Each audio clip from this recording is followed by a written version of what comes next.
Maoist పార్టీకి భారీ దెబ్బ తగిలింది. మావోయిస్టు కీలక నేత మల్లోజుల వేణుగోపాల్ అలియాస్ అభయ్ ఆయుధాలు వదిలిపెట్టి పోలీసులకు లొంగిపోతున్నట్లు ప్రకటించారు. మహారాష్ట్రలోని గచ్చిరోలిలో 60 మంది మావోయిస్టులతో కలిసి ఆయన లొంగిపోతున్నట్లు అధికారిక వర్గాలు ధృవీకరించాయి. వేణుగోపాల్ ఇంతకాలం కేంద్ర కమిటీ సభ్యుడిగా కొనసాగారు. కేంద్ర హోంమంత్రి అమిత్ షా ఆదేశాల మేరకు దేశవ్యాప్తంగా రాష్ట్ర ప్రభుత్వాల సమన్వయంతో పోలీసులు నిర్వహిస్తున్న ఆపరేషన్ కగార్ ఇప్పటికే తీవ్ర రూపం దాల్చింది. వరుస ఎన్కౌంటర్లతో వందల కొద్దీ మావోయిస్టులు ప్రాణాలు కోల్పోతున్నారు. తాజాగా మల్లోజుల వేణుగోపాల్ రావు అలియాస్ అభయ్ తాము ఆయుధాలు వదిలిపెట్టేందుకు సిద్ధమని ప్రకటన చేశారు.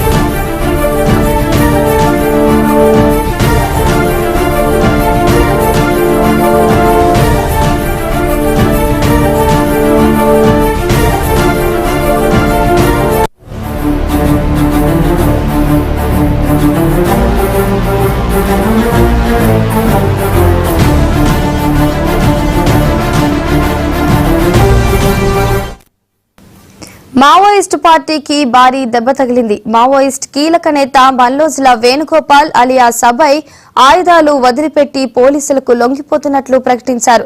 మహారాష్ట్రలోని గచ్చిరోలిలో 60 మంది మావోయిస్టులతో కలిసి ఆయన లొంగిపోతున్నట్లు అధికారిక వర్గాలు ధృవీకరించాయి. వేణుగోపాల్ ఇంతకాలం కేంద్ర కమిటీ పొలిట్బ్యూరో సభ్యుడిగా కొనసాగారు. కేంద్ర హోంమంత్రి అమిత్ షా ఆదేశాల మేరకు దేశవ్యాప్తంగా రాష్ట్ర ప్రభుత్వాల సమన్వయంతో పోలీసులు నిర్వహిస్తున్న ఆపరేషన్ కగార్ ఇప్పటికే తీవ్ర రూపం దాల్చింది. వరుస ఎన్కౌంటర్లతో వందల కొద్దీ మావోయిస్టులు ప్రాణాలు కోల్పోతున్నారు. తాజాగా మల్లోజుల వేణుగోపాల్ రావు అలియాస్ అభయ్ తాము ఆయుధాలు వదిలిపెట్టేందుకు సిద్ధమని పత్రికా ప్రకటన చేశారు.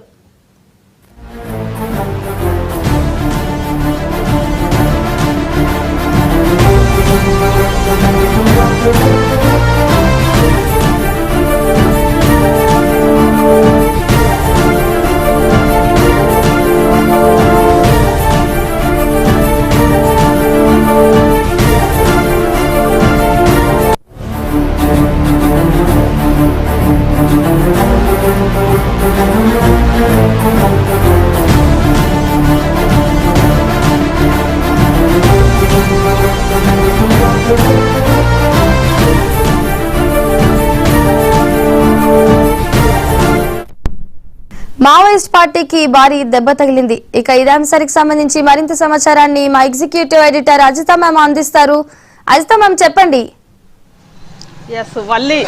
ఒకటి మావోయిస్టు పార్టీకి సంబంధించి ఇప్పటి వరకు కూడా అభయ్ పేరుతో మొత్తం కేంద్ర పొలిట్బ్యూరో సభ్యులుగా ఉండి అదేవిధంగా మావోయిస్టు పార్టీకి సంబంధించిన ప్రచురణ అన్ని వ్యవహారాలు కూడా చూసుకుంటున్న అత్యంత కీలకమైన నేత మల్లోజుల వేణుగోపాల్ గచ్చిరౌలిలో మహారాష్ట్ర గచ్చిరౌలిలో దాదాపు 70 మంది దళంతో కలిసి లొంగిపోయినట్లుగా వార్తలు వస్తున్నాయి. ఈ నేపథ్యంలోనే అసలు అంటే వేణుగోపాల్ వ్యవహారం మల్లోజుల వేణుగోపాల్ వ్యవహారం దాదాపు 3 నెలల నుంచి కూడా మావోయిస్టు పార్టీలో తీవ్ర చర్చ రేకెత్తిస్తోంది. ముఖ్యంగా ఒకవైపు ఆపరేషన్ కగార్కి వ్యతిరేకంగా హోరాహోరీ ఆపరేషన్ కగార్ మావోయిస్టులను ఏరివేసే ఉద్దేశంతో మొత్తం దండకారణ్యం అంతా కూడా జల్లెడబడుతూ ఆపరేషన్ కగార్ నడుస్తుంటే మరోవైపు మొత్తం కూడా ఇక సాయుధ పోరాటం విరమిద్దామంటూ బహిరంగంగా అభయ్ పేరుతోటి మల్లోజుల వేణుగోపాల్ రాసిన లేఖ తీవ్రంగా చర్చకి దారితీసింది. ముఖ్యంగా అసలు మావోయిస్టు పార్టీలో ఏం జరుగుతోంది, ఇంటర్నల్గా అంతర్గతంగా చర్చించాల్సిన అంశాలు అభయ్ పేరుతోటి బయటికి లేఖ రాయడం ఏంటి, ఇది పార్టీ స్టాండా అనేది ఆ రోజు అనుమానం వచ్చింది. ఆ తర్వాత వెంటనే జగన్ పేరుతోటి అధికార ప్రతినిధి జగన్ పేరుతోటి వచ్చిన మరో లేఖ సాయుధ పోరాటాన్ని కొనసాగిస్తామంటూ వేణుగోపాల్ చర్యని తీవ్రంగా తప్పుపడుతూ వచ్చింది. అప్పటి నుంచి కూడా మావోయిస్టు పార్టీలో తీవ్రంగా అంతర్గతంగా విభేదాలు ఉన్నాయా, లేదా వేణుగోపాల్ నేతృత్వంలో అసలు మొత్తం సాయుధ పోరాటం విరమిద్దామని అని చెప్పి ఒక ప్రతిపాదన నడుస్తుంటే ఇటు సాయుధ పోరాటాన్ని కొనసాగించాలనే ప్రతిపాదన. అంటే మొత్తం మీద సైద్ధాంతికంగా మావోయిస్టు పార్టీలో ఒక అంతర్మదనం జరుగుతోందా అనేది మొత్తం కూడా తీవ్ర చర్చ నడుస్తోంది. ఆ నేపథ్యంలో మొత్తానికి గతంలో దాదాపు 2 నెలల క్రితం సేమ్ అక్కడే గచ్చిరౌలిలోనే 7గురితో కలిసి వేణుగోపాల్ సహచరి తార లొంగిపోయారు, తారక. అదేవిధంగా ఈరోజు వేణుగోపాల్ కూడా 2 రోజుల క్రితం లొంగిపోయారంటే నిజంగానే ఒక రకంగా పార్టీకి సంబంధించి కానీ సానుభూతి పనులకు సంబంధించి కానీ మొత్తం ప్రజానీకాన్ని తీవ్ర దిగ్భ్రాంతికి లోన్ చేసింది. ఎందుకంటే పొలిట్ బ్యూరో స్థాయి నేత దేశంలో, అదేవిధంగా ముఖ్యంగా పశ్చిమ కనుమల్లో అటు కేరళ దగ్గర నుంచి గోవా వరకు కూడా పశ్చిమ కనుమల్లో అటు ఇటు ఉన్న ప్రాంతం మొత్తాన్ని కూడా ఒక గెరిల్లా ఆర్మీ బాధ్యతలు మొత్తం కూడా నిర్వహించిన మల్లోజుల వేణుగోపాల్ స్వయంగా గచ్చిరౌలి పోలీస్ స్టేషన్కి తన తడంతో వచ్చి లొంగిపోవడం అంటే అసలు ఏంటి మావోయిస్టు పార్టీలో ఏం జరుగుతోంది అసలు, అంటే పూర్తిగా పునాదులే కదిలిపోతున్నాయి అని అనేది ఒకటి వస్తుంది. అందులో వేణుగోపాల్ నేపథ్యం కూడా ఏమి తక్కువ కాదు. ముఖ్యంగా మావోయిస్టు పార్టీకి సంబంధించి కిషన్జీ అందరికీ కూడా తెలుసు. ఆయన కేంద్ర పొలిట్ బ్యూరో సభ్యుడే కాదు, దాదాపు కేంద్ర బాధ్యతలు మొత్తం కూడా నిర్వహించారు. మావోయిస్టు పార్టీ ఫస్ట్ 1980లో పీపుల్స్ వార్గా ఉన్నప్పుడు, అంతకుముందు శ్రీకాకుళం సాయుధ పోరాటం దగ్గర నుంచి కూడా కిషన్జీ ఇటు అంటే ఈ ఉద్యమాలకి చాలా దగ్గరగా ఉన్న వ్యక్తి.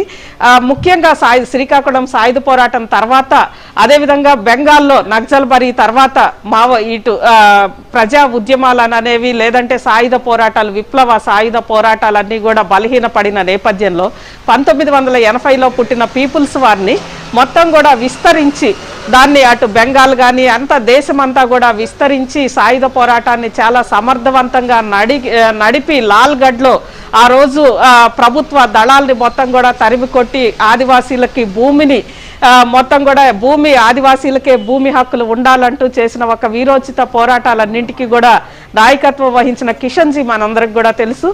మల్లోజుల కోటేశ్వరరావు కిషన్జీ తమ్ముడే మల్లోజుల వేణుగోపాల్. అదేవిధంగా మల్లోజుల వేణుగోపాల్ అక్క నర్మదక్క దాదాపు 2 ఏళ్ల క్రితం ఆమె కూడా ఎన్కౌంటర్లో మరణించారు.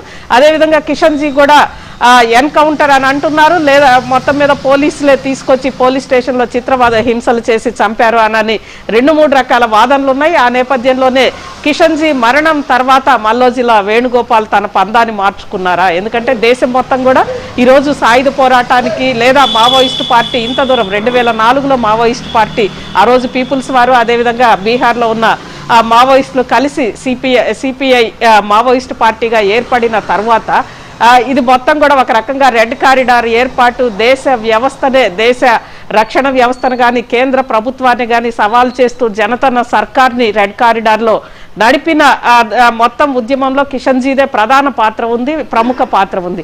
అలాంటి కిషన్జీతో పాటు ముఖ్యంగా పశ్చిమ కనుమల మొత్తం కొంకణ ఇటు గోవా నుంచి కేరళ వరకు ఉన్న ఆ పశ్చిమ కనుమల్లో అటు ఇటు సమర్థవంతమైన గెరిల్లా ఆర్మీ బాధ్యతలన్నీ నిర్వహించిన మల్లోజుల వేణుగోపాల్.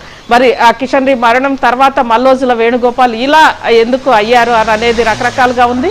ఒకటి, పార్టీలో ఏదైనా అంశాలు వస్తే అక్కడ అంతర్గతంగా చర్చించుకున్న తర్వాత ఒక నిర్ణయానికి వచ్చిన తర్వాత ఎంతో కాలానికి కానీ అది బయటకు రాదు.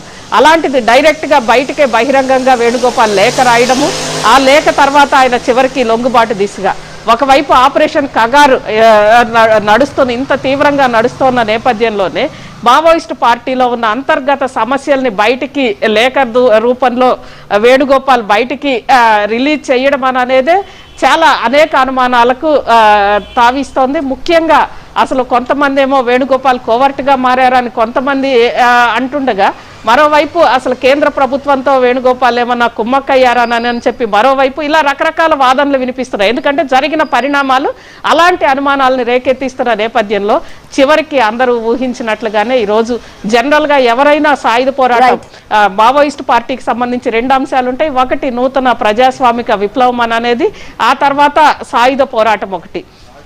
అంటే ప్రజలని అదేవిధంగా గెరిల్లా ఆర్మీని రెండింటిని కలిపే దిశ. ఆ రెండిటి మధ్యలో కూడా బాగా తీవ్రమైన గ్యాప్ వచ్చింది. ఆ గ్యాప్ కారణంగానే పార్టీలో అంతర్గతంగా కూడా ఇలాంటి చర్చ జరుగుతోంది అంటున్నారు. జనరల్ గా ఆ స్థాయి నాయకులు ఎవరైనా సాయుధ పోరాటాన్ని లేదా వాళ్ళు బయటకు వద్దామన్నా విరమించుకోవాలనుకున్న పార్టీ అంతా నిర్ణయించుకున్న తర్వాత పార్టీతో చర్చించి ఒక నిర్ణయం తర్వాత నిదానంగా వాళ్ళు బయటకు వస్తారు. గతంలో మన అందరం చూసాం. లేదంటే వాళ్ళ మీద ఉన్న శిక్షలకు సంబంధించి వాళ్ళు శిక్షలు కూడా అనుభవిస్తారు. అలాంటిది ఈ రోజు మొత్తం కూడా ఇటు మల్లోజుల వేణుగోపాల్ పూర్తి స్థాయిలో ఆయన లొంగిపోవడం అనేది ఈ రోజు పలు అనుమానాలకి తావిస్తోంది. Valli, thank you Ajitha ma'am.